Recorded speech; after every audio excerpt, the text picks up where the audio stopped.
official entrance to Wildstorm. And as you can see, it's super dark in here. The lights are off. The walls are painted this dark gray. And like we regained some of the faith. I think that the kids still like our work, but I know a lot of retailers are probably angry at us as a whole, and that's primarily because of our shipping difficulties. And at our last big meeting, we laid down some pretty severe rules and punishments for being late, and when we would solicit projects, when we wouldn't solicit projects, how much work had to be done before we would say that this project existed, and penalties for screwing that up. So next year you'll either see a lot of books come out in time, or a lot of people leaving Image as they get fired and canned. So I'm not too owners, but whatever. Live from the world's financial capital, New York City, this is Moneyline. Marvel Entertainment fell 3 1/4 today, closing at 49.5. The reason, some people say, is because of what you're about to see. I'm here with one of the top talents in the comic book business, Jim Lee. Jim, it's great to...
Hello, aka Padders, we're live. Everyone, I was extremely exhausted today. I wanted to flip the camera, do another, talk to all of you real quick. And I don't know, I'm a little bit burned out, but we got like a new Monday Night Draw and Claw logo here. Over here, you can sign up for Dark Hero. That's the book I'm constantly working on. I'm currently coloring this right now. And get yourself some really cool free Wolfpack trading cards at akapad.com. You guys know the drill.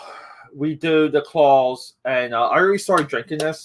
I didn't even try, no effort to consume alcohol today, and I had about 7 drinks. This is my third. This is my third White Claw already. I started drinking this. I completely forgot. I should have saved it for the show to crack it open. But cheers. And because today's been extremely punishing, we do have some iced coffee. Cheers. You guys got to rock the iced coffee. That's just how we do it. I don't know. Yo-ho. Skull Diamond. What is up, my boy? Let me know what you think of the cool new logo up here. Pretty rad, right? Hey, my pointing skills aren't accurate right now, but right here. So yeah, everyone, Skull Diamond, follow this dude, Heavy Saga. He is rocking and rolling. If you're into heavy metal and you want to see heavy metal personified into the comic book form, Skull Diamond 94 will guide you to that destination. So everyone, thank you so much for joining me. Had to had to get these delivered. Cartridges for my Pentel. We do a lot of drawings with this. I do mostly live streams with these. I don't do any published work via Pentel. Which, I'm sure upsets a lot of people that are committed to the Pentels. We do publish work with the Crow Quill. So let's get through a couple pickups real quick. Got this today. Thanks, dude. Hey. Not as cool as your logo, but Skull Diamond, thank you. got this on clearance today, $8.53. This is probably like a future $100 figure, like easy. And I just had to pick it up. I picked, this is like the first time in maybe about 30 years I bought an action figure to keep in the package. Like, that's it. I'm just going to pin this up on my wall and, yeah, just let it sit there, collect dust. Other pickup. Here we go. Helped a friend move today, which is partially why, like, my whole day was just, like, thrown out of the whack. And he had this binder. He just gave it to me. He just said, take them. 1995 Pokemon binder here. Most of these cards are in absolute, like, very, very nice mint condition, I would say. They really don't look like that they're played with. So I don't know. I was just going to do a flat offer. Like, anybody that wants to do a straight up PayPal for this, or, you know, any type Cash App or something, just hit me up. You know, like, sight unseen. Let's do it. So, almost like 2 weeks ago already, a week ago, you know, like, I randomly picked up a stack of, I mean, this was about $20 worth of comics at my local comic shop. And I wanted to go through some of my selections real quick before we hit the drawing table. Well, before we hit the actual drawing, because we all know Stephen Platt. This, like, entry into Image here, one of the all-time classic covers. Platt did not draw the interiors. We didn't get the interiors until issue 5. So I had to get this. I think I got this for like 25 cents. 25-cent purchase number 2. I always pick up Joe Mad covers, especially during this time, this era. You know, is this like while he was blacking out? You know, let's see. This is from 2002. Yeah. So this was like, he did a lot of covers that were like gimmies, like PlayStation magazine covers. Did like a Street Fighter backup, but Joe Mad really, like, his blackout period is Battle Chasers, like over here, and then it's like covers and a couple backups and Helping Friends, but then it's like Ultimates Volume 3, and, you know, like, that was a pretty big gap. So continuing, like, the long study of Wildstorm for Wildstorm Wednesday. You know, Monster World here is I mean, I got 3 miniseries here, and each one I would pretty much label as the end of Wildstorm. Even though, like, these books are completely, they're capable, they're complete, you know, like, no late issues that I'm aware of. So, like, meaning they came out on time. Yeah, Wildstorm just being like a good production house. They're good examples of just maintaining the ship. So Monster World 1 through 4, complete set here. Very curious about this, though. Yeah, like, Carlos Magili. He's great. I always like the style. He did some cool Thundercats work too, also for Wildstorm. So Wildstorm, like, had success with Red, right? With Coley Humner, right? Who later designed a lot of stuff with Jim Lee for the New 52. And I just always felt like the success of Red led into these other types of property / cash grabs. One of them being Highwaymen. So we got all 5 issues here of Highwaymen. And, like, we can really see just by flipping through this, like, we're not really doing superheroes anymore. We're trying to do gimmicky ideas. We're trying to prevent them as a movie pitch. And I really hate classifying things as a movie pitch. You this is like the red effect, we can call it. Cliffhanger, right? What's Cliffhanger known for, everyone?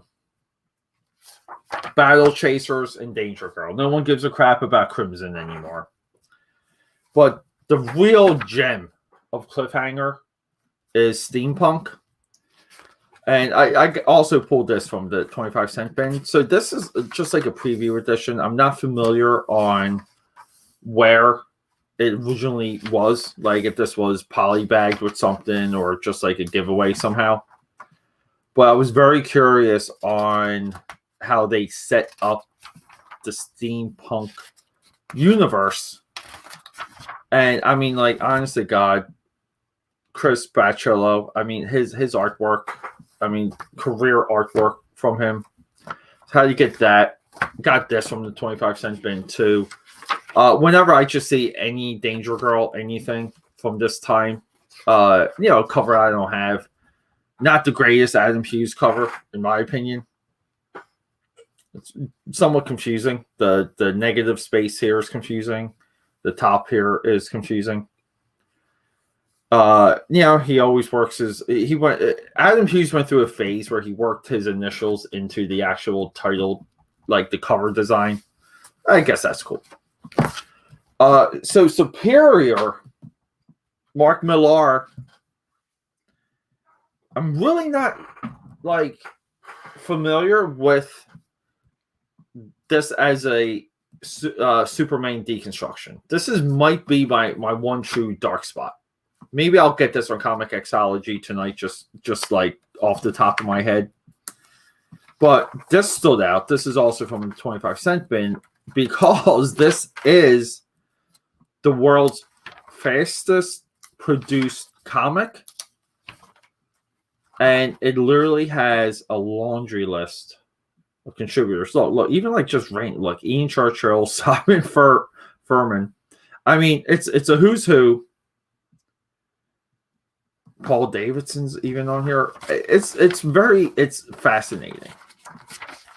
I also think, like, challenge accepted. I think I could make a comic book quicker than this whole listed. To round out the Wildstorm stuff real quick, though. So, like, something weird happened with the Authority, okay? So, the Authority is, like, spun out of Stormwatch. We all know that. And it's really, like, the brainchild of Warren Ellis. And you got to give him so much credit for this. But I talked about this with a couple Wildstorm Wednesdays. So Warren Ellis is pretty much given the, like, editor's cut, pretty much. Like, Jim Lee gives him the keys to the kingdom when it comes to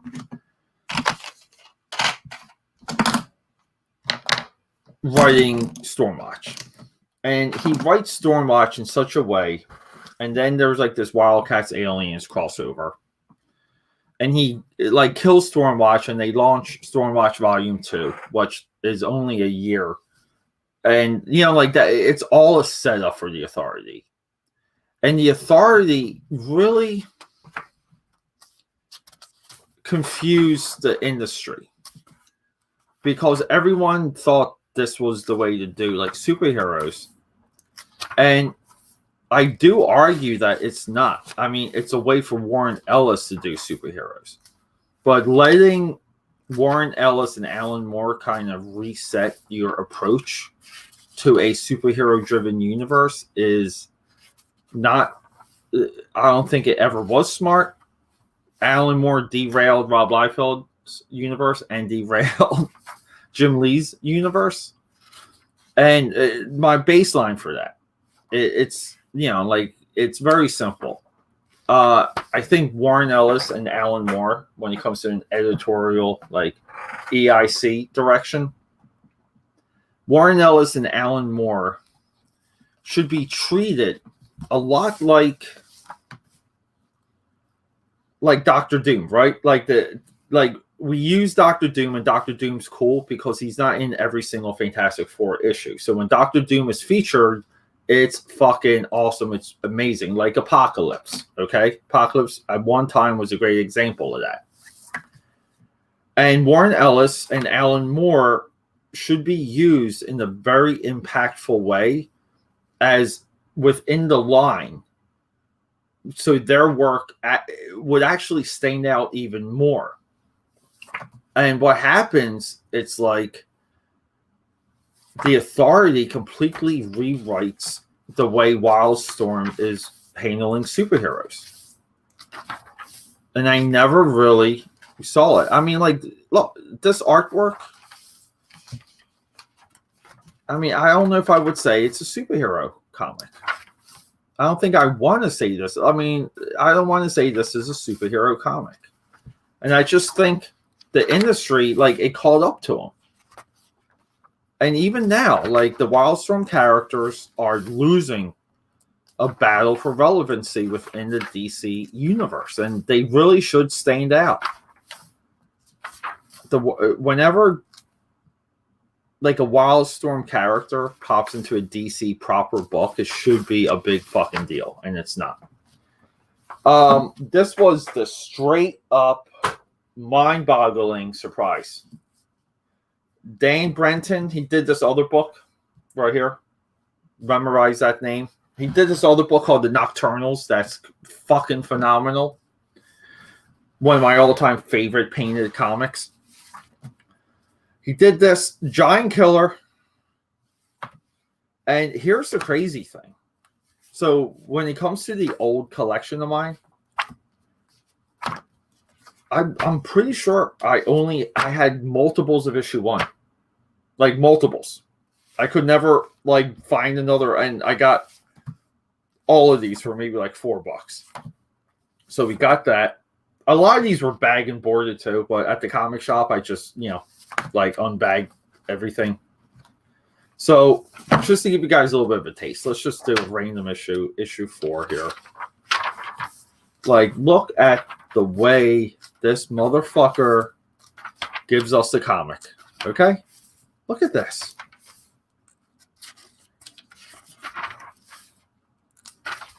I mean, it's probably one of the best kaiju comics ever. We're also going to be doing some of this too. Superman Savage Dragon. Carl Kessel did a good job on this, so we'll be doing that coming up too. So we got that, and then to round it out, like, the actual real money I spent at the comic shop was Red Room, and first impression is, I don't know, I kind of think I'm doing the right thing with my war to print Uzi Susie, because I just told the third printer now for Uzi Susie to go fuck themselves.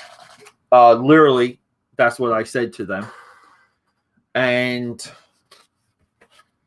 just a general impression with the tactile is that we're on glossy paper here. And I think this paper should have tooth. I also think the paper should be colored the right, but we're coloring the paper. These are white pages, as you can see. See, white, like, they're white pages, but they're colored with this bone. And I know something very similar was then done for X-Men Grain Design. But anyway, but I'm looking at this as my entry into Ed Piskor. So I don't know. I tried reading Hip Hop Family Tree, and it's like, I call them docu books because they're like documentary comics. It's not very interesting to me, to be honest, but I'm very into the idea of what he can do, as a narrative. So we're going to get into those. So tonight, my board here is a little bit crooked, and I don't know why. Why is it crooked? Give me a second here, everyone. There's something underneath my board, and I don't know what it is. Let's see. Are we still? Yeah, like we're still cooking. Why are we cooking? And everyone too. Big side note, I moved my pencil sharpener over here so I don't stretch across the camera when I sharpen my freaking pencils. So, yeah. Look, isn't this weird? It's wobbly. And I just picked it up. There's nothing underneath there to make it wobble. Okay, we'll just do that. I think we got it. Okay. So I don't know. I mean, I gotta set this up for inks. I got ink this Trial by Fire page. So I'm bottlenecked with TBF until I really get Uzi Susie out the door. Because Uzi Susie's a step to like completing Trial by Fire.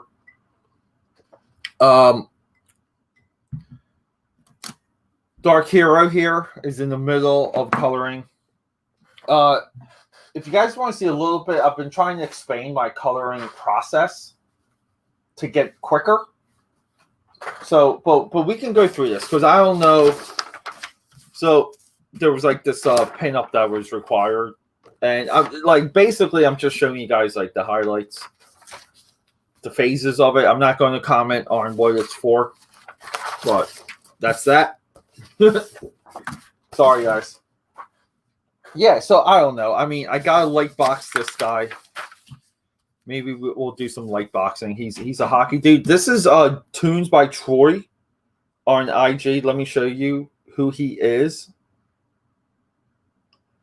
Tunes by Troy right here. So he does this one book.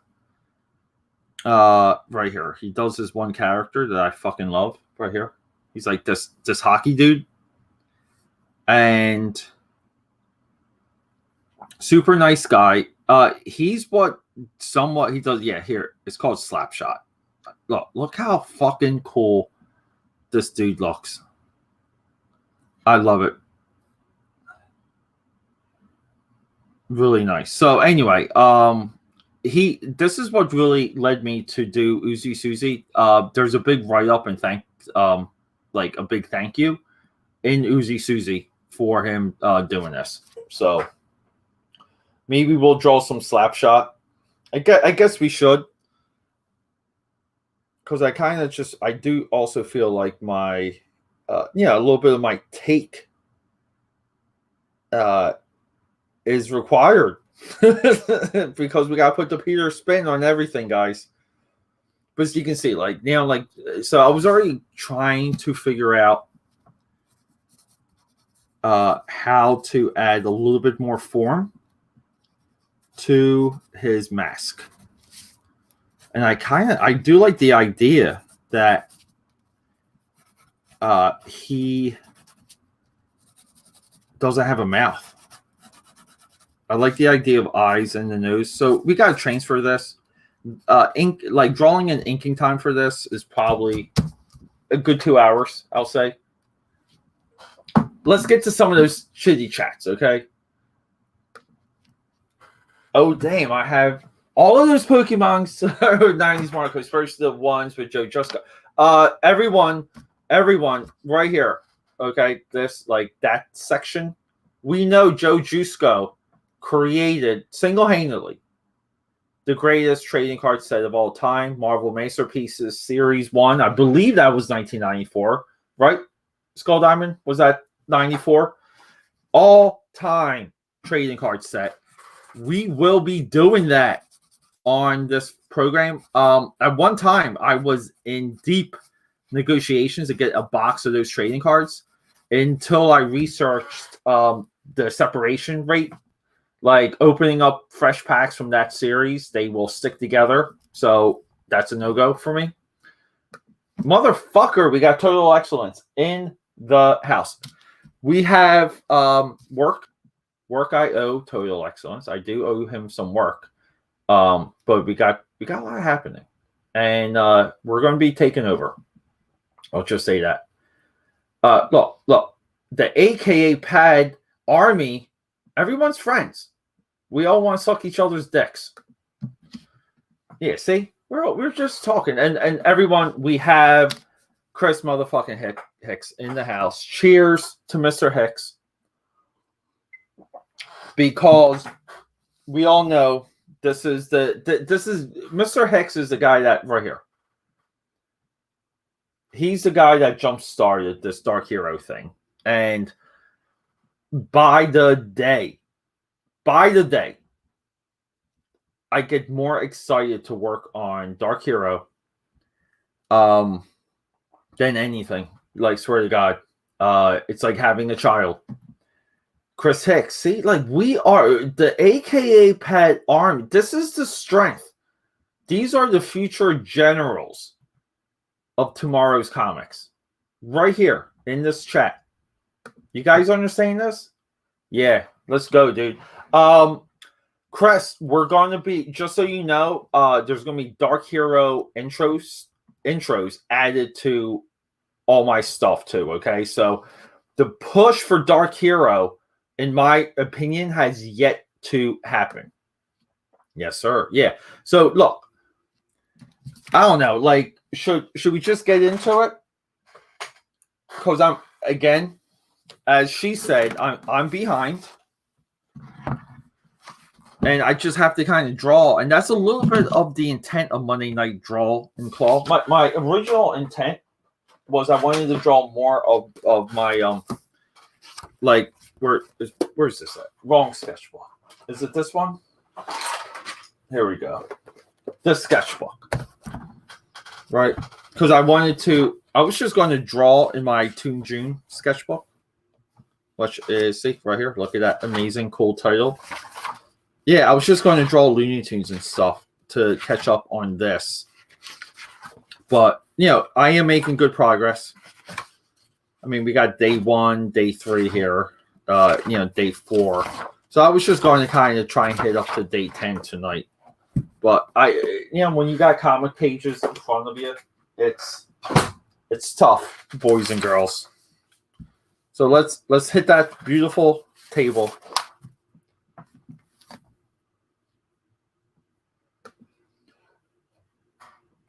Comic talk. Pops Vein Zane. Okay, so this is the great stuff. Okay, this is how I get excited, because I am, like, both of this, like Comic Talk and PVZ. I'm a big fan of it. It runs a lot in my background. Again, look, I'll just keep saying it, okay? There's 2 ways to go about selling comics, okay? Number 1, you create something like Spawn or whatever. Fuck Spawn, but whatever, okay? And I mean like literally F Spawn, but no. Like, you create something like the Transformers, right? And it's so amazing, it's so powerful. It sells, right? Like, isn't that the like what we, like, the George Lucas facade, like the George Lucas dream that people chase? If you just create Star Wars, it will sell. And the contrast to that, look here too. Look, we're just going to take this. I think this is a Dark Hero page that I really fucking hated, so I just walked away from it. And then I forgot. I kind of forgot what the intent of this design was on here. So if you forget it, boys and girls, it's not good. It's not good. Sorry. So anyway, so you sit down and you think, like, I'm leaving PVZ up here real quick, okay? I'm leaving PV up, okay? Real quick though. Creators out. Yeah. Hey, these are the shows, people, okay? Like, this is, I'm just getting a little too excited because we got here and we got look. We still got Mr. Hicks doing, okay? Mr. Hicks is fantastic. So let's do this, okay? Let's just get back to Comic Talk real quick. So the point I'm getting at is, to sell a comic, it's 2 avenues. Okay? I'm just going to turn this off. We're going to flip this around. Because I just feel like I got to get this off my head. So, like, Avenue 1, okay? Over here. Okay? You create TMNT, okay? Maybe you create this guy over here. This guy with the hair, with the lines on his face. Okay? With the black lipstick. You create the crow. Okay? And then you get, with these two guys, you get this. You get this exponential sales growth. Now, none of this was engineered. This stuff was by chance. Because we can't say it was the artwork. We can't say it was any level of expertise. The fucking shit caught on. It's so hard to analyze it. It's really difficult to understand it. Right? And then we got solution number 2. And for the first time in human history. So solution number 2 is we build the audience. And at one time it was cons. Okay? But cons are done. At one time it was Wizard magazine, like industry. That's done. And then it was like you could build your name up with DC and Marvel. And then go do your own thing. Well, that's done. What do we have left? What do we have left? We have, and I'll do this. It's a pyramid, right? Let's just put some suns in there. I always draw like a Saturn world because I like that. I also do like the tips on my pyramids because they originally were like white or like gold, which is really fucking crazy if you think about it. And at the top of this pyramid, we have sales. And then here, we have the internet. You guys see where this is going? Give me a gold here, okay? And then to reach the sales, we have to fight through all of this noise, okay? And the only way we do that is the same exact way that they built the pyramids. And I'm not talking aliens, okay? I'm talking like we have to move all these bricks together to build these layers of the pyramid to reach the sales. So that means like Comic Talk, PBZ, the creators outlet, okay? We're missing some here. Sorry, I'm missing some of these chats. But look, Chris Hicks, Skull Diamond, Total Excellence, okay? These are the warriors, okay? Pop, I don't know, it's awesome that Pop Z's in the house. It really is, okay? But this is how, like, no one right now has the next Turtles or the Crow. They don't. But that doesn't mean you can't reach the sales success of those two by promoting each other and building an online community. Okay? I mean, the AKA pad, like everything AKA pad, like, you know, I designed it. I wanted to give back. It has to. We're going to be doing an anthology. We're going to be launching, you know, with Total Excellence, the fucking Gators. The fucking Gators are coming, okay? Dark Hero is happening, okay? Trial by Fire, Volume 1 through 4, because I do have those, like, written. TBF 1 through 4 is designed to have 10 to 12 pages of extra people's artwork to be featured. Okay? TBF somewhat now exists to push people and myself. Okay, so like this shit's important. It really is. Right now, okay, long fucking day, drinking my White Claw, and we're doing Tunes by Troy. 1,500. Look, you guys see this? Tunes by Troy. I know it's maybe not focusing. Tunes by Troy. This fucking dude's got only 1,500 followers.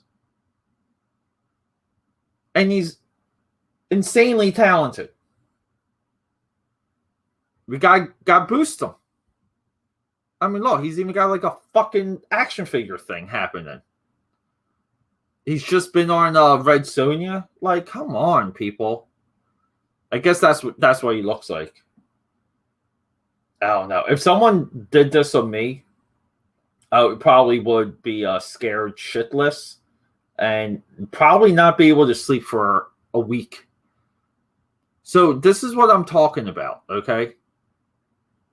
I mean, the promotion and all of that comes from within, especially now because figuring out some of these algorithms to how these social networks function, it's a pickle.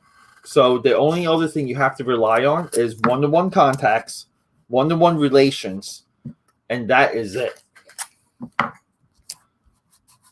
And like correct me if I'm wrong. Let's hit those lights. We can actually change the lights to a different color, and it shows up fine. So we will, maybe like, should we do pink? How about orange? I kind of like. Let's just do purple. Purple just works. So, isn't that soothing? So everyone, again, cheers. I'm just trying to stay awake. Yeah, see, making promo stuff for Dark Hero. Dark Hero is going to have, I don't know, Chris, like, I'm willing to say that Dark Hero will have the most creative promo push that I've seen in crowdfunding. I'll say it.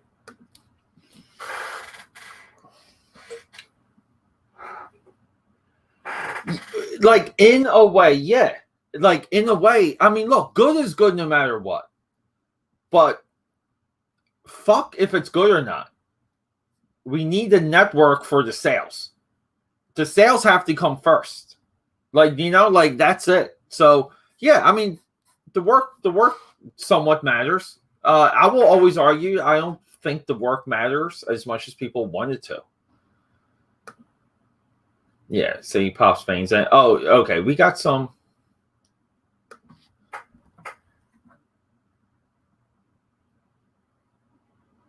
Yeah, dude. Look, no joke. The dude, I play with my time frames like so much.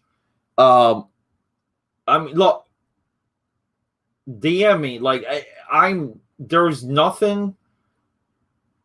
I'm in no way ever against sharing info on what time frames work, because I expect, like, like, that's some of the knowledge we have to share. It really is. But he's here, people.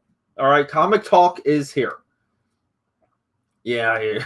I'm just going through all of the messages.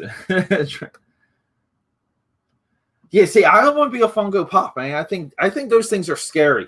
You know why they're scary? Because they're the most unimaginative thing anyone could ever do. Like, like they're flaccid. They're flaccid. Yeah, Chris Hicks rocking and rolling. Purple makes me feel stoned, so thank you. There you go. I love you guys. There we go. Like, in a way, yeah. I mean, it's Scarface. It's fucking Scarface. So hold up here too. Like, there was one chat that I'm trying to find right now that I literally cannot find, and I thought I saw one of my other AKA padders in here. Maybe I'm just missing him. I did want to do like another shout out. I'll just DM him. Yeah, Pop would be cool. But like, this is the thing. Like, you know what it is too? I'll just say this, and then I can say it and draw, right? Let's draw this fucking Slapshot dude, okay? Let's get it done. So, a part of like the idea too for like these trading cards is I really wanted to like give back to like everyone, okay? Because no joke, I'm endlessly grateful for like all of it, okay? For any of the attention that you guys pay me. I grew up with parents that didn't give me a lot of attention, so you guys are filling that void. But there's a lot of commentators out there that do legit work. Some of them, like no joke, I offered to sponsor them so they can pay their internet bill or pay their StreamYard bill. Okay. Like, separate DMs, like nothing public. Like some of those threads sometimes can start public, but they kind of go into DMs. And like once they're in DMs, I believe a DM is a DM. I don't believe it's public. So I am in the camp of believing DMs are not to be doxxed or released. I just think that's bad form. So if we're someone, look, we're just sticking on comic talk for real quick, okay? We're sticking on comic talk. We're going to stick on pops. Money, power, respect. Yeah. So the point I'm getting at, though, everyone, okay, it's like if you're putting the time into like promoting and broadcast, like putting yourself out there, okay, like you're putting your face out there, you have to. I just feel like you got to attach it to some product, period. Okay. To kind of get a little bit more out of your audience. So you're sustained, like you're building sustainability into your content. And I just feel like a lot of these real-time commentators, and some of them I think are so fucking smart. Like some of them are like right here, like just smart fucking people. Like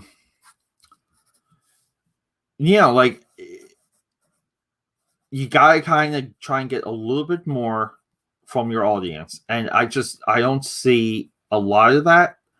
And I know that's a tough thing to suggest sometimes because like your vision, like your avenue, like really might just be that. Like you want to do commentary, you kind of want to do like interviews, you want to be able to almost like sponsor and create products. Like like if you can help someone launch a title and that title hits a goal within like that stream, like that's valuable. And I just feel like like you're owed something for that. So I think the time might come like very soon to do something like an AKAPAD Army anthology, and we all like collectively kind of use our resources and we make it like strict editorial, like we have an editorial vision, we make it good, and like maybe use that anthology towards people that don't have other revenue streams yet. Okay. And I was just having this discussion today too. Like side note, like with the 9 to 5 is, I was kind of trying to make the point that this idea with the Joker from The Dark Knight, somehow it penetrated like business, because all the time I hear, don't do it. If you're good at something, don't do it for free. Like I hear that all the fucking time. I hear it too much. Okay. And, like, and it's literally like bad advice. It works for the movie. But it is absolute bad advice, because if we look at some of these comic book greats, like some of these guys that are straight up geniuses with the pencil, like, or even writing, like dynamos, okay? And these guys get wrapped in their own like head, and they think they're worth more than what the market wants to say. And then they kind of go into, they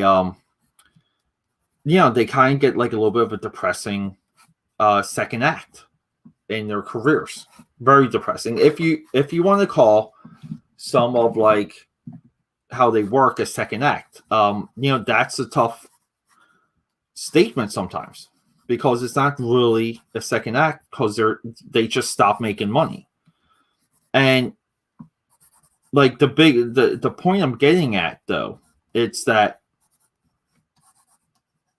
if you have like the ability to do something, and you're constantly pricing yourself out, you're not waking up, okay?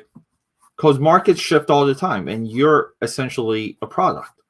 And even Doritos, like the greatest snack chip ever created, goes on fucking sale, right? Cars go on sale. You can buy a Ferrari for a deal. So my counter to that statement from like the Joker, if the Joker says, if you're good at something, don't do it for free, I'll say, well, have fun fucking like, dying poor.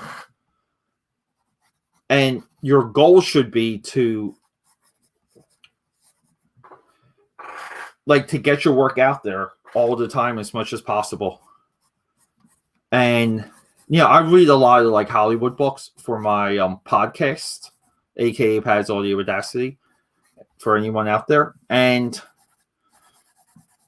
I can't tell you how many, Jack Nicholson, Paul Newman, all of those guys eventually worked for scale. Even like Orson Welles, okay? Like geniuses. And they kind of work for nothing to keep their names relevant. Like Paul Newman was in so much trouble at one time. And it wasn't until he got hooked up with CAA, Creative Artists Agency, to even have a fighting chance, okay, at his later career. So don't overvalue what you do. If you do something regularly that you're capable at, and you do it, the steps, and there's some enjoyment factor out of it, spread it around. Like, do it for as much different people, as much different things, as much different formats as you can. And don't fucking overvalue your work. You just can't do it. Let's get to some of those chit chats.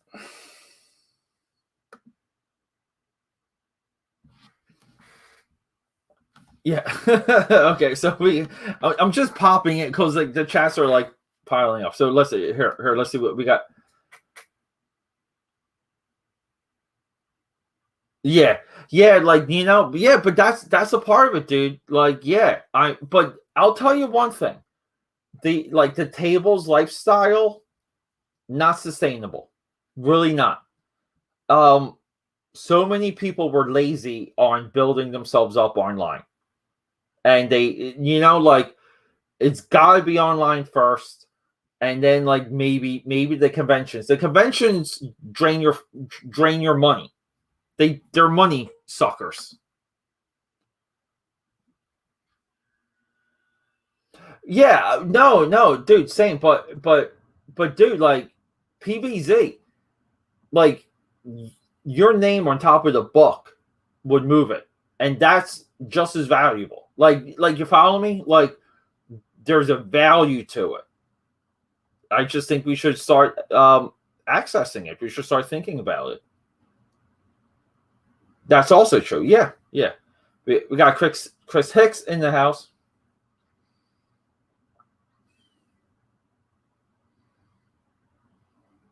Yeah, I mean, like you exactly. I mean,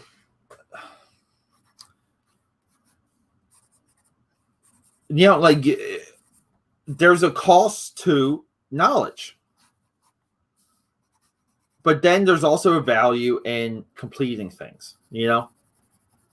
And I don't know. I think we will do more collectively. You know, if we just really kind of like, you know, like join forces, start combining our networks, start combining our resources, like all of it, you know, like I think there's a shit price tag on it. I mean, there's a legit price tag. Yeah.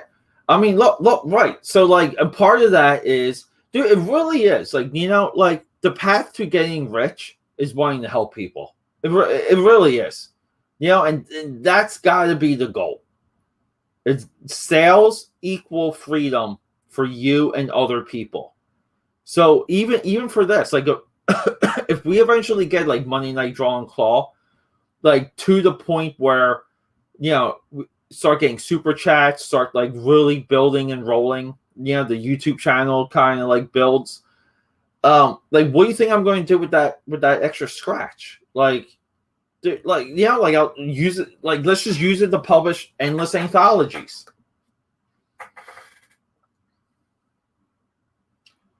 Yeah, right. Like, no, you got it, dude. Like, PVZ gets it, like 1000%. You know, but no, like, and that's the idea.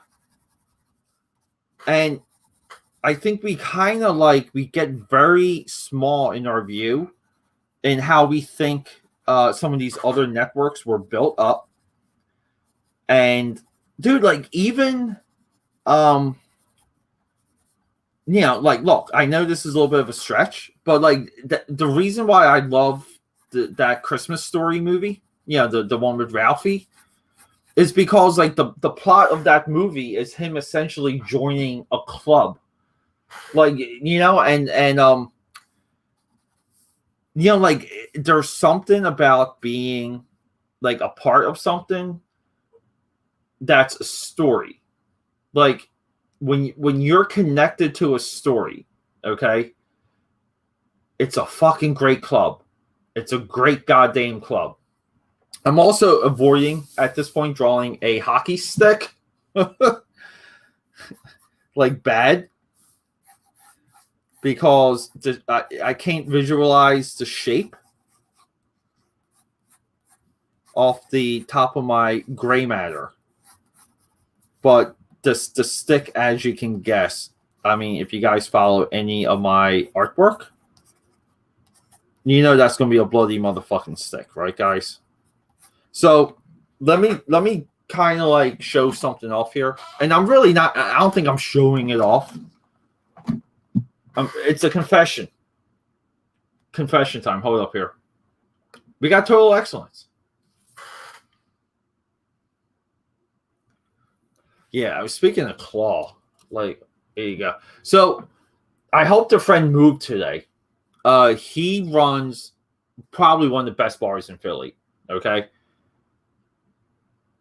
I swing by his bar before we go to do some of his work. I have a couple. Then, you know, we do that. That takes a few hours. The Philly heat was very punishing. That takes a few hours. We come back.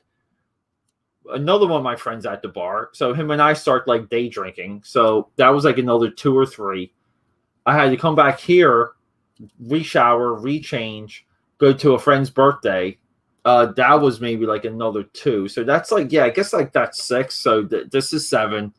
And I swear to God, people, like full work day too. Like I really was just trying to get it going. So cheers. So really, like I really do. I love you guys. You guys are great. So let's get to the confession. So here's a little bit of like what you can do. Like if you're creating an image, and I don't want to say an artist, because I'm not an artist. And then I know that's going to freak out some people, but we got our guy here, right?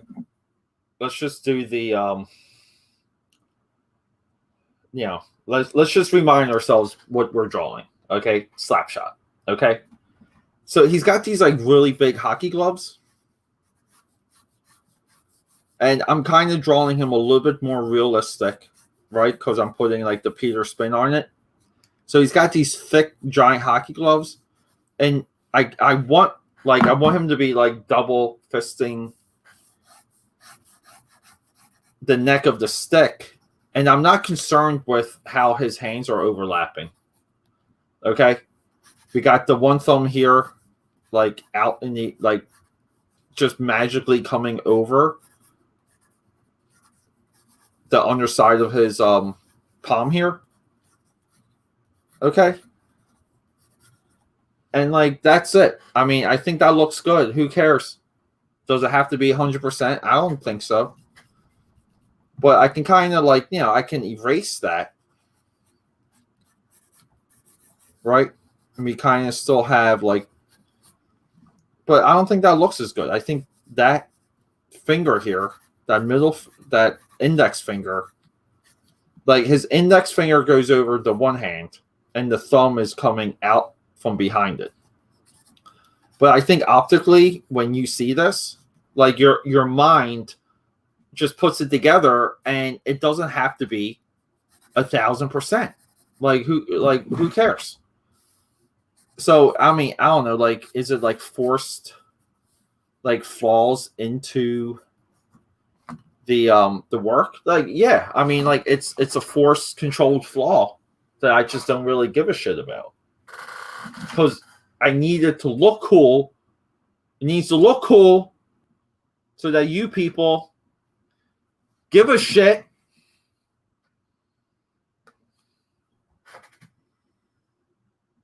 Oh, really? Chris, you're in Tennessee. You're killing me here. We're supposed to be meeting up soon so we can do Tennessee whiskey. Wait, no, it's Kentucky. I'm sorry, you're in Kentucky. Right? It's Kentucky, not Tennessee. Chris, I'm sorry, I forget what state you're in. I think it's Kentucky. But I think we should meet up in Tennessee, though. How about that? No, so like, no, yeah. So, and even today, like before anything today, dude, like got Babe over this morning. For some, I don't know what happened. For some reason, the Babe couldn't fucking get out of bed. So, and I don't know. I was still up early. I was up maybe like 6:30, and like I shot up. I did all these things I had to do. Like got coffee ready. Like had everything kind of like on the my patio, and basically was just doing my like one of my routines is it's like I'll read off my Kindle, so it's like the magazines and like news and stuff. So like Inc. magazine, Wired, like all that stuff I regularly read. I read that stuff religiously, and I play jazz music, do black coffee, and like that's really the beginning of my day. So yeah, even today, like like Babe wakes up, meets me outside, like again we start like like morning chat, and then some of my work emails start coming in. And I kind of had to get moving like at that point. So, I was kind of like, I've been taking calls and on the go since I would say about 7:30. So, but I kind of think we're there with this. Like, and I wanted this dude to have a little bit more, I want him to have like eyeliner, like like I want his eyes to be like deep set. That's the word I'm looking for. I want him to be like shadowed, and I got to figure out a way to show off the rounding of his mask, because I want him to be like wearing a mask, but it needs to be like cool looking. It needs to be a little bit like the one used, but it needs to have like a Peter spin on it.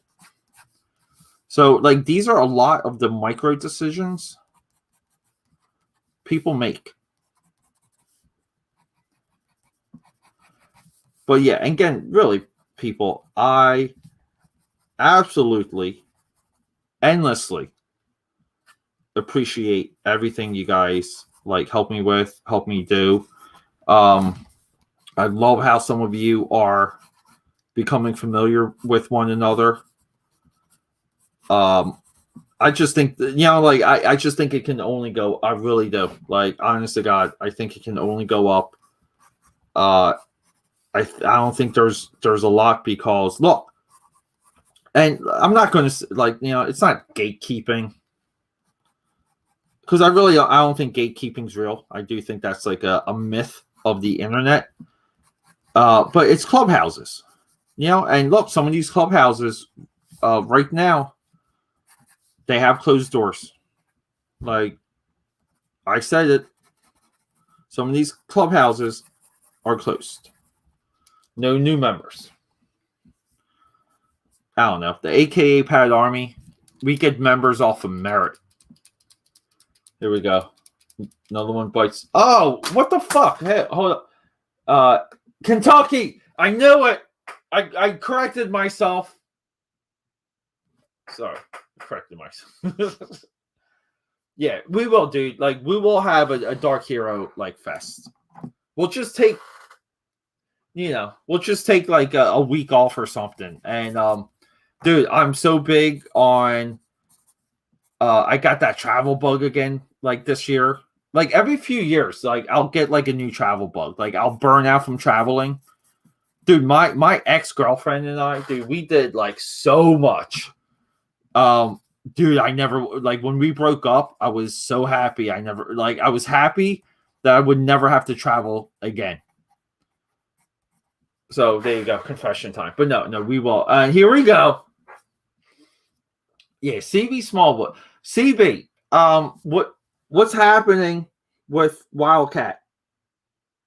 I need Wildcat.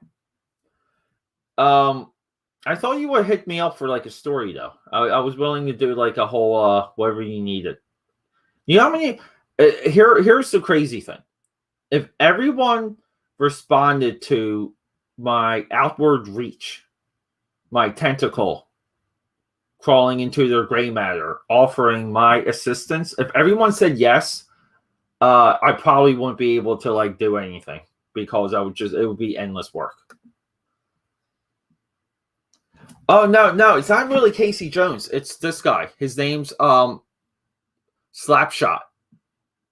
Okay, and the account is Tunes by Troy. He's one of my Instagram dudes.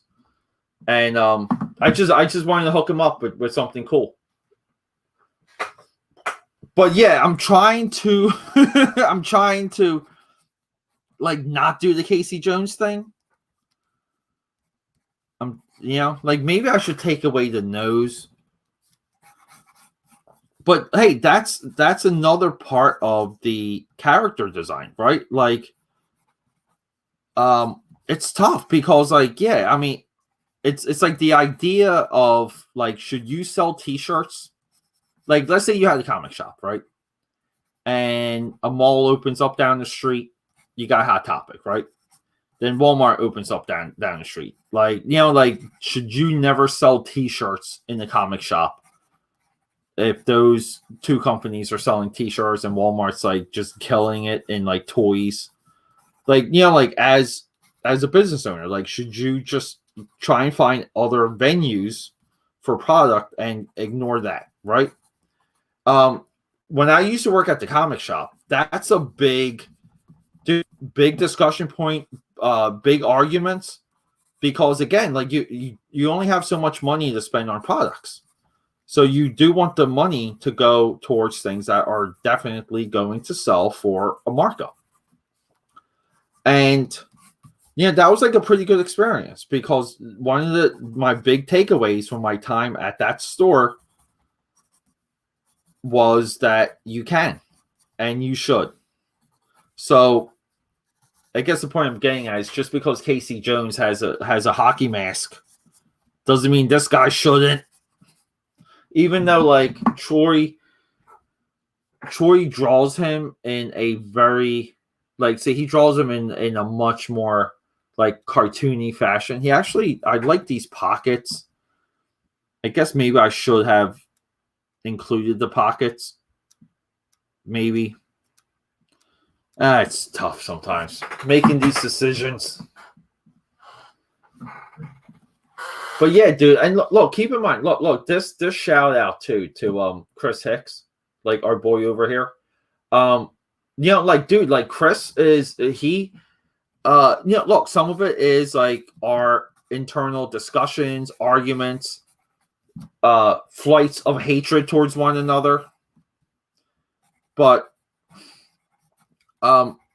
Chris is, I feel like Chris one-on-one is building like his own network. And dude, it's a great fucking thing because there's things with the way how he handles Twitter is there were things for me to even like pick up and learn and duplicate from that. And that doesn't just mean so like my big position with Twitter, it's like you do want to find the people who believe what you believe, think how you think, right? Like that's the goal with Twitter. Like we find each other on Twitter. But then there's like this dark side to Twitter, and you can jeopardize your account by going in a certain direction with comments, with commentary, and I think that is something that is just when it comes from just like if I was like a marketing manager, which I can be if you want to pay me. But if I was like kind of like if this was like like a different type of company and I was like a marketing manager, like like someone would get fired for that. Because the idea when it comes to some of this stuff is that you kind of want to go in all directions. You don't want to appeal to as many people as like possible. Only also too to like be fair. It has nothing to do with being right. Like like your goal should be to include as many people as possible to be fair. Like period. Okay. But Chris is like, like I think he's so good right now with like he walks that line. I think CB over here is great. He walks that line. He disappears a little bit too much though. Or I just don't see him in my feed.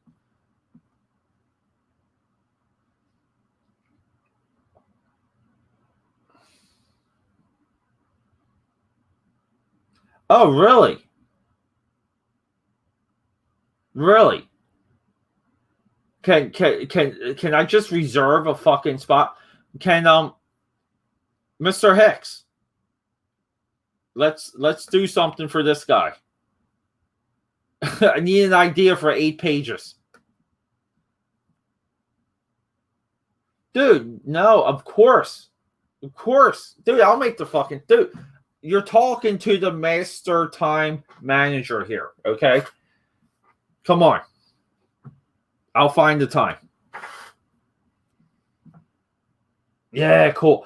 Yeah, dude, like your stuff, CB, like I was like, like your stuff's going up, dude. Like you have gone up in ability and everything. I saw one.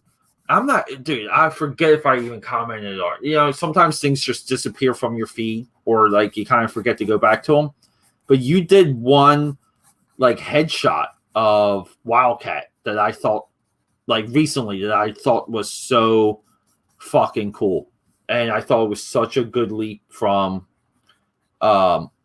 your other stuff.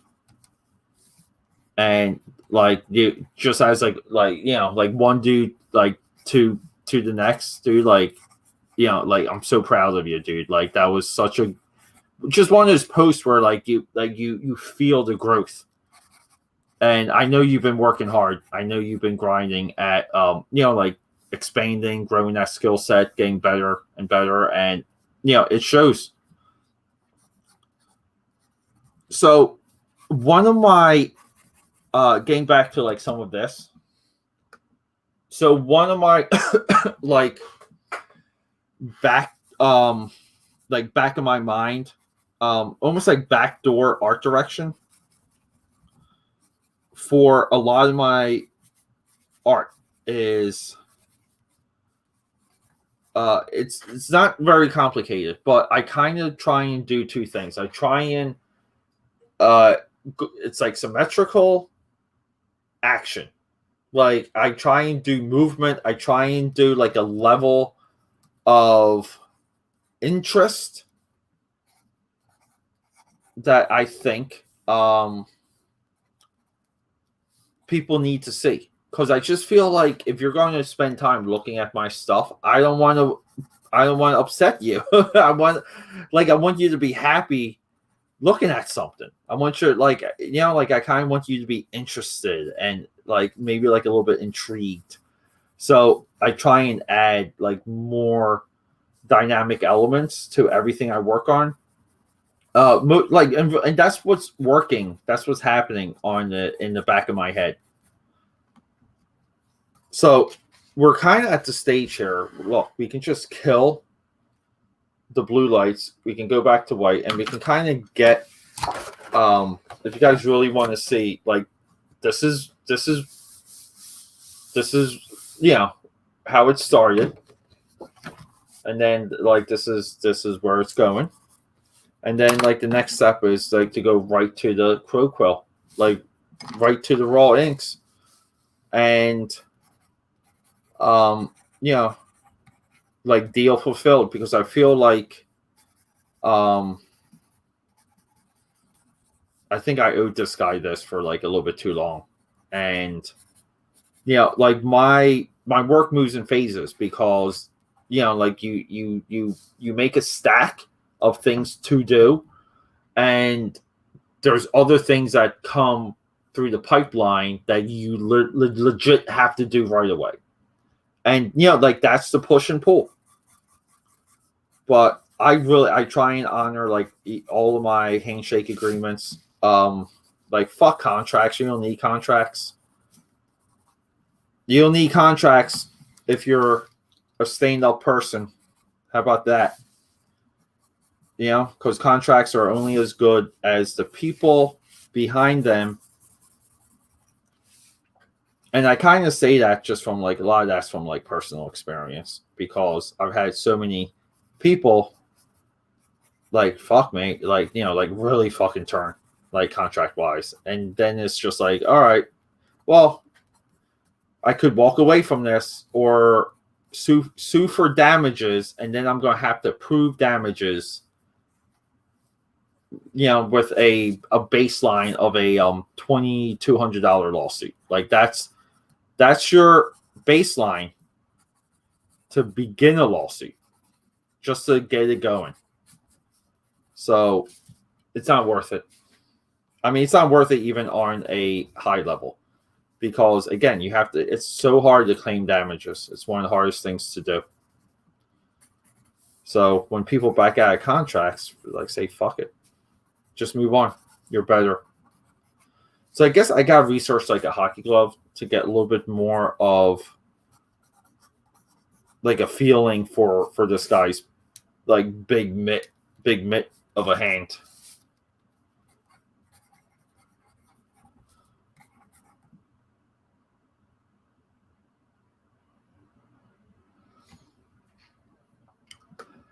Chap Yap, right? Yeah, dude, Rick Leonardi. Dude, I remember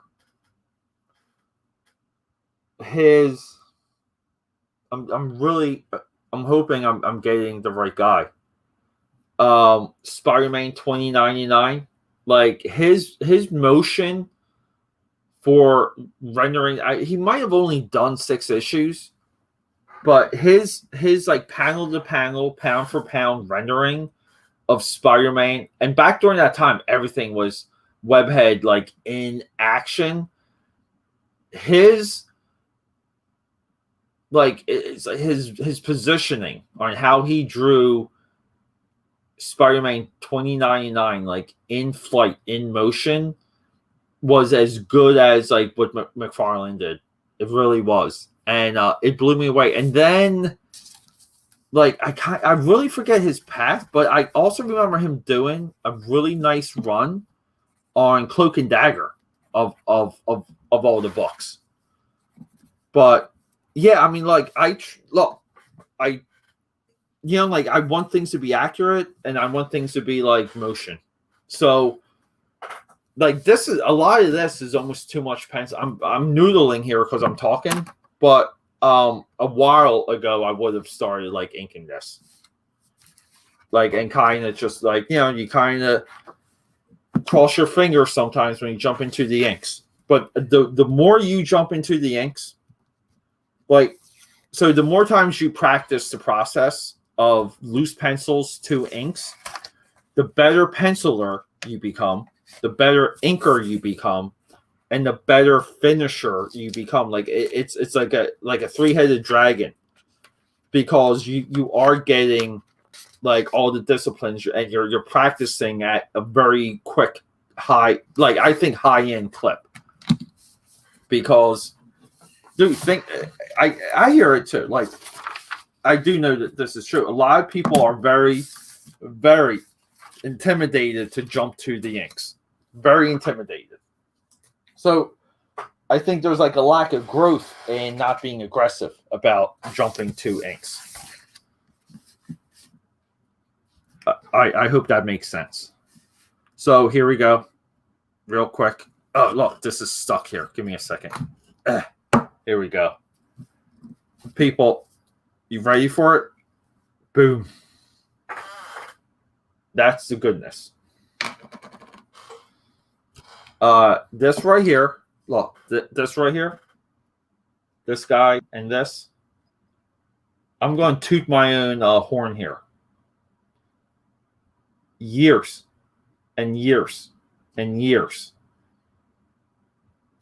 to understand, to get good at, to be able to be confident. The crow quill and ink. Often replicated, never duplicated, thanks to the digital world, which it's really tough for me to back digital inking. Just even on like a spiritual sense. Really is. But yeah, I mean, so this right here, I think this ink might have to get replaced, because this is not a good sign. So knowing to identify ink that is too thick, or like too much air. Too much air is in. Ugh, we got like a hair over there. Yuck. So yeah, so even here, like, I know you guys can hear some of that. So this crow quill too is it has been used like just the right amount. So the point is not straight. It's like bent like inward like this. And I'm able to work quicker and work a little bit with more line variety and more texture. So I want this quill to be good. Like, I need this quill. This quill takes a couple full pages to build up. But you also want that point not to get clogged with gunk on your the rim of your ink here, or with the quality of your ink. So you have to monitor all of that stuff. And you guys can see, look, it's not even like coming out. So I may have to swap out this ink. Yeah, look, it's not even. Yeah, it's tough. It's tough to even come out. So I do ink directly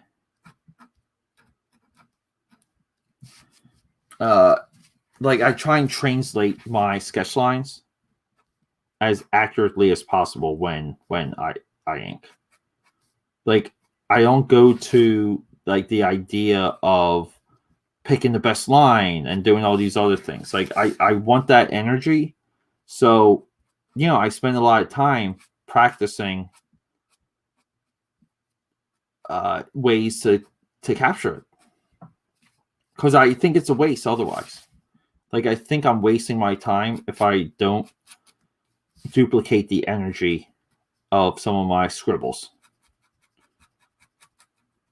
So there.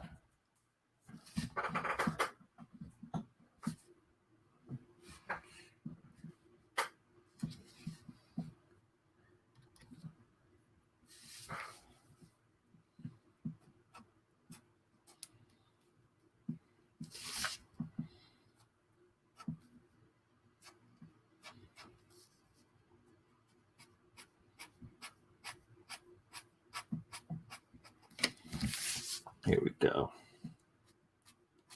Yeah, and sometimes you just like see it. And by that I mean like you see like what the shapes are. Like, like things come very clear to you. And other times they do not. And anyone that acts like that doesn't happen to them,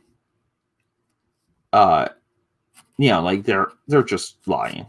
Like they really are. They're trying to make themselves sound a little bit more like more of an expert or something. And sometimes people do it. And like there's been times in my life where I called people out on that type of like flightiness, or it's kind of like a lie. Like you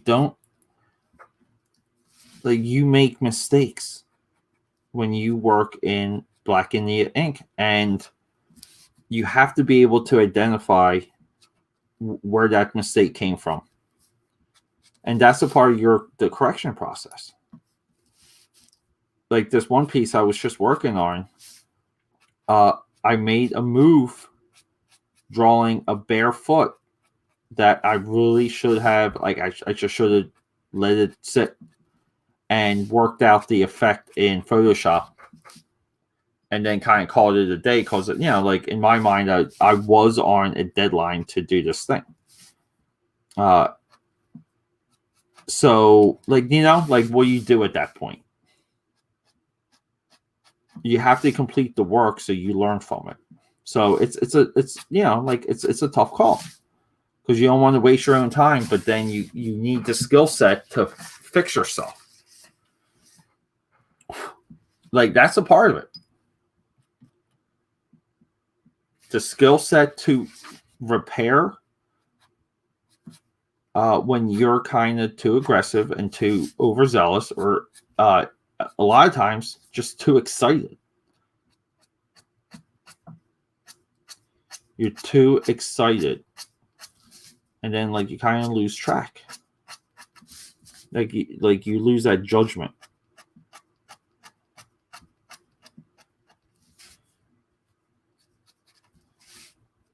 Like people always say, "Oh, it must be so much fun just like drawing." Like you draw a lot. That just sounds like fun. That's probably like you probably love it. And it's like, no, I fucking don't. It's stressful.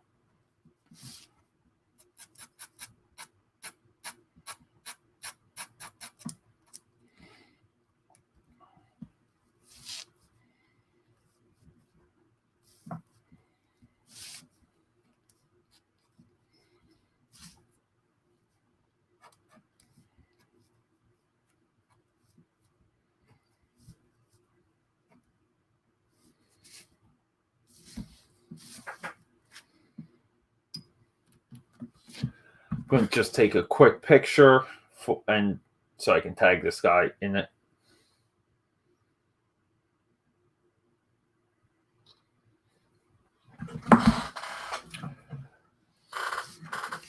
But yes, and then these pieces too, like doing pickup work, this should be where you experiment on 2 levels. Your process and what exactly your speed is. And you should be able to kind of know what your time frames are when it comes to completing something with a clear vision. So meaning like if you have like a clear vision of what you're trying to achieve, that means like you might have a good layout, you might have a good sketch, maybe like more of a refined pencil, but like you have a good starting point. You should know exactly how long it's going to take you to wrap it up, to call it a day. I think a lot of young guys, I would say even old, I would say delusional people, a lot of delusional artists out there want to act like things take longer than what they, because they think it adds like a level of like value, and it doesn't. It makes you look inept, makes you look incompetent when you don't know your time frames. That's also a good way to identify if you have a capable artist partner. So like in the future, anyone that you collab with, they, if they don't know their time frames, like maybe you should find someone that's going to be able to talk to you about that stuff and explain it to you. Because like they should even have a process. Like if they have to draw a car, them internally should have that process. And they should be like, well, it's going to take, like this long. I might have to use these tools. I'm going to have to go into like this direction. So it's going to take me an extra like 2 days to get this cityscape done. To draw this moon.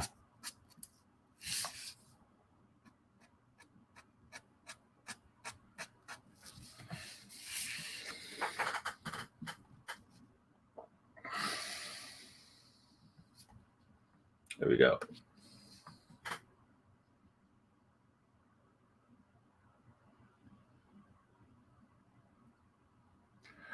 That's cool.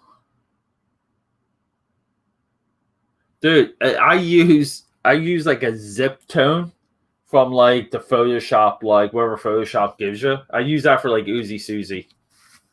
And I guess like I should hunt one down that's a little bit more like unique, or just get good with like making it myself. But that's the stuff we should be doing. Like, like we should figure that out. So, like developing your own screen tone. Your own screen tone, what filter we'll call it for Photoshop? Texture? Something.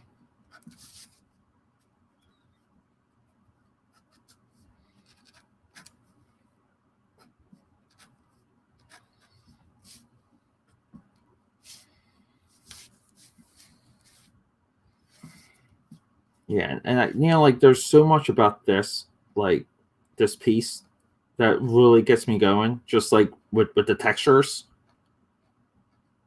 Like the textures are the best when you ink because you make them real.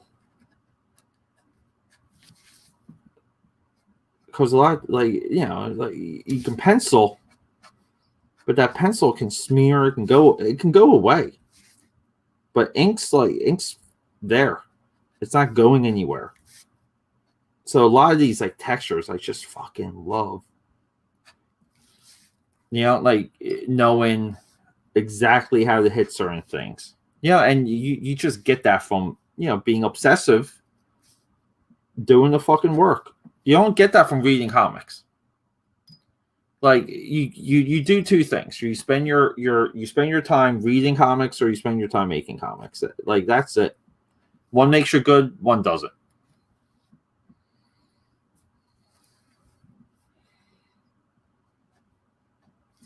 Yeah, look, see, we can kind of see it. Like this is clogging up.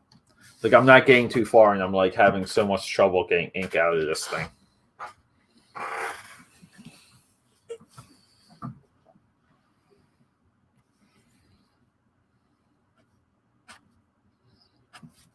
God damn it. I'm just going to have to move on. So I keep two of them close by, so I can kind of go between both of them. And it really does suck sometimes, though, because it does slow me down. And if I'm seeing something and the ink's not like coming, like hitting the paper the right way, and I gotta like do what I just did there, like switch pens, like it, like you're breaking your train of thought. It's dangerous in the continuity of the piece.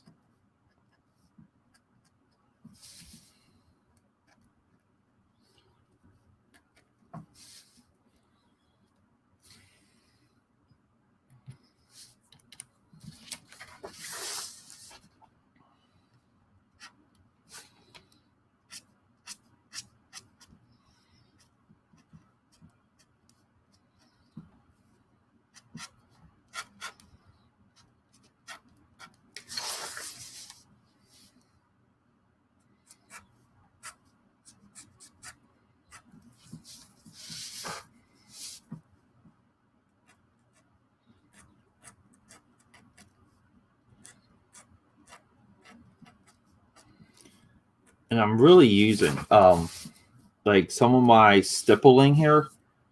It's Joe Weems from Top Cow. Like I always forever will emulate that, just because I fucking love it.